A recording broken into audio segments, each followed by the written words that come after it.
सोचो, तुम्हारे पास अचानक से 5 लाख रुपए आ जाते हैं। बोनस मिला है या कोई ओल्ड एफडी मैच्योर हुई है या फैमिली से कुछ पैसा मिला है। अब सवाल सिंपल है, ये पैसा इन्वेस्ट करना है या मार्केट गिरने का वेट करना है। और यही एक डिसीजन डिसाइड कर सकता है कि तुम्हारा पैसा ग्रो होगा या बैंक में पड़ा पड़ा स्लो मर जाएगा। यहीं से शुरू होती है राहुल और अमित की कहानी।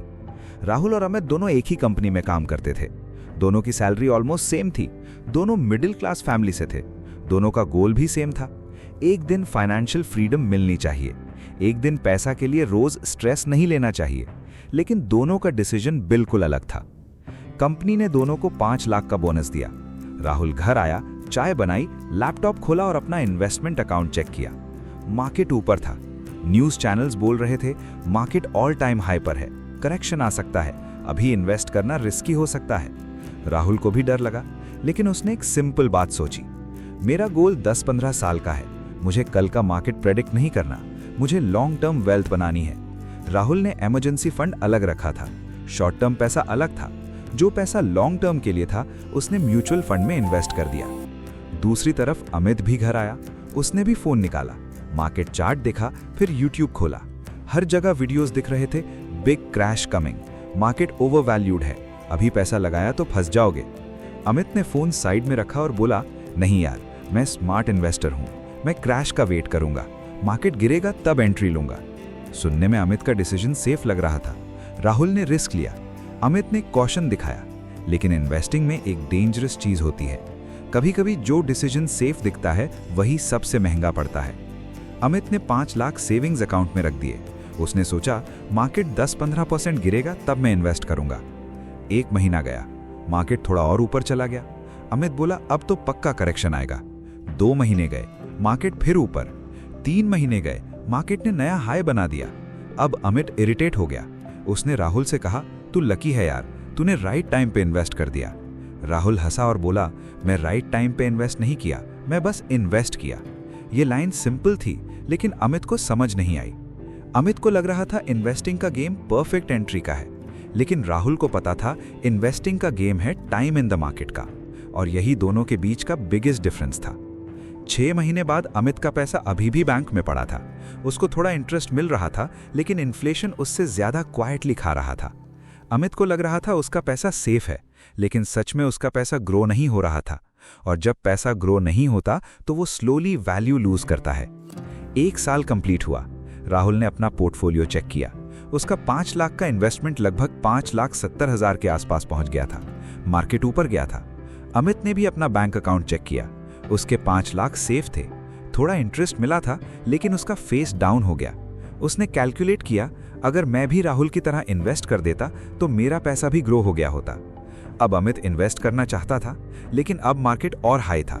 पहले वो बोल रहा था मार्केट हाई है, अब वो बोल रहा था मार्केट बहुत हाई है। पहले वो 10% करेक्शन का वेट कर रहा था, अब वो 20% करेक्शन का वेट कर रहा था। और यही ट्रैप है, मार्केट का वेट करते करते लोग अपनी लाइफ का बेस्ट कंपाउंडिंग टाइम लूज कर देते हैं। अमित ने फाइनली डिसाइड किया, मैं SIP स्टार्ट करता हूं, हर महीने 50,000 इन्वेस्ट करूंगा। अब यहां एक इंपॉर्टेंट बात समझो, SIP गलत नहीं है। SIP एक्चुअली एक ग्रेट स्ट्रैटेजी है। अगर तुम मंथली सैलरी से इन्वेस्ट करते हो, SIP बेस्ट हैबिट बना सकती है। अगर तुम बिगिनर हो, SIP तुम्हें डिसिप्लिन देती है। अगर तुम मार्केट वॉलेटिलिटी से डरते हो, SIP इमोशनली कंफर्टेबल होती है। लेकिन अमित SIP डिसिप्लिन के लिए नहीं कर रहा था। अमित SIP फियर के वजह से कर रहा था। और फियर बेस्ड इन्वेस्टिंग में सबसे बड़ी प्रॉब्लम यह है, तुम स्ट्रैटेजी फॉलो नहीं करते, तुम इमोशन फॉलो करते हो। अगले महीने मार्केट 3% गिरा। अमित खुश हो गया। उसने बोला, देखा, मैंने बोला था मार्केट गिरेगा। लेकिन फिर मार्केट रिकवर हो गया। अमित कंफ्यूज हो गया।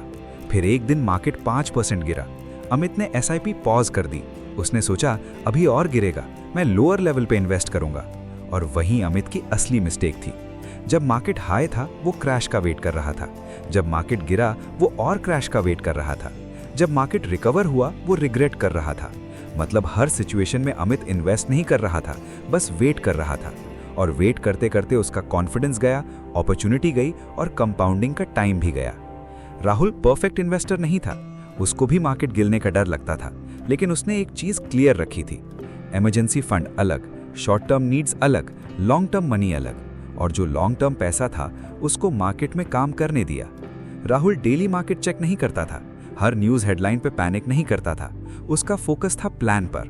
अमित का फोकस था प्रिडिक्शन पर, और इन्वेस्टिंग में प्रिडिक्शन से ज़्यादा इंपॉर्टेंट है बिहेवियर, क्योंकि मार्केट तुम्हारे कंट्रोल में नहीं है, न्यूज़ तुम्हारे कंट्रोल में नहीं है, क्रैश तुम्हारे कंट्रोल में नहीं है, लेकिन तुम्हारा एक्शन, तुम्हारा पेशेंस और तुम्हारा प्लान, ये तुम्हारे कंट्रोल में है।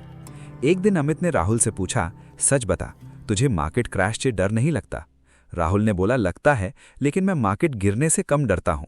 मैं इस बात से ज़्यादा डरता हूँ कि मेरा पैसा 10 साल तक बैंक में पड़ा रहे और मैं फाइनेंशियल फ्रीडम मिस कर दूँ। अमित चुप हो गया, क्योंकि ये बात डायरेक्ट दिल पे लगी। हम सब मार्केट क्रैश से डरते हैं, लेकिन इन्फ्लेशन से नहीं डरते। हम पोर्टफोलियो रेड होने से डरते हैं, लेकिन अपॉर्चुनिटी मिस होने से नहीं डरते। हम टेम्पररी लॉस से डरते हैं, लेकिन परमानेंट रिग्रेट से नहीं डरते। और फाइनेंस का सबसे बड़ा ट्रूथ यही है, वेल्थ उन लोगों की नहीं बनती जो परफेक्ट टाइम का वेट करते हैं। वेल्थ उन लोगों की बनती है जो सेंसिबल प्लान बनाकर उस पर टिकते हैं। अगर तुम्हारे पास लमसम पैसा है तो पहले इमरजेंसी फंड रेडी करो।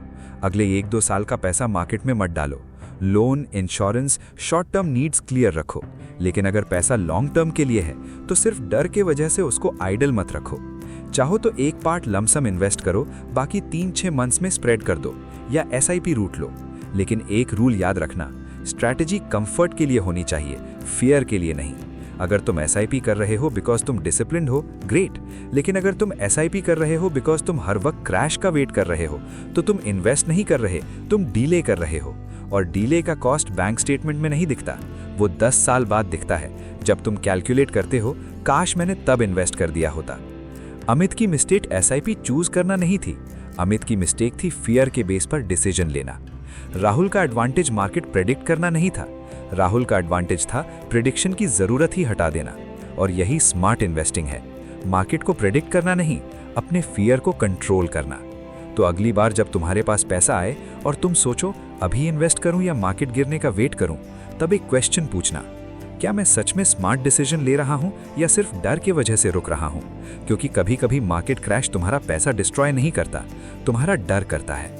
सबसे डेंजरस लॉस वो नहीं होता जो पोर्टफोलियो में रेड दिखता है, सबसे डेंजरस लॉस वो होता है जो कभी दिखता ही नहीं। मिस्ड अपॉर्चुनिटी, लॉस्ट कंपाउंडिंग, और वो फ्यूचर वेल्थ जो बन सकती थी लेकिन बनी नहीं। इसलिए परफेक्ट टाइम का वेट करते करते परफेक्ट लाइफ डीले मत कर देना। इन्वेस्टिंग का गोल मार्केट को बीट करना नहीं है, इन्वेस्टिंग का गोल है अपने फियर को बीट करना। और जिस दिन तुमने ये कर लिया, तुम सिर्फ इन्वेस्टर नहीं रहोगे, तुम वेल्थ बिल्डर बन जाओगे।